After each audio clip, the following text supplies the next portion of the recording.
उन्हाळ्याच्या दिवसांमध्ये weight training नेमकं किती करायचं, कसं करायचं हे थोडं समजून घेणं गरजेचं आहे. कारण आपण एक ऑब्झर्व केलं असेल की उन्हाळ्याच्या दिवसात व्यायाम करत असताना आपल्याला खूप थकवा जाणवतो नेहमीपेक्षा. काही सेट्स केल्यानंतर असं वाटतं की आज व्यायाम थांबवूया, किंवा काल किंवा आदल्या आठवड्यात जो व्यायाम केला त्यापेक्षा कमी हेवी जात आहे. याच्यामागे काही कारण आहेत.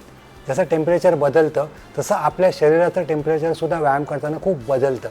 वाढलेल्या टेम्परेचरमध्ये आपले मसल्स असतात, त्यांना त्रास होतो ॲक्टिव्हिटी करायला. आपल्या शरीराला बॉडी थंड ठेवण्यामध्ये जी एनर्जी लागते त्या व्यतिरिक्त आपण एक्स्ट्रा व्यायाम करतो, त्यामुळे तिकडे शरीराची खूप झीज होत असते.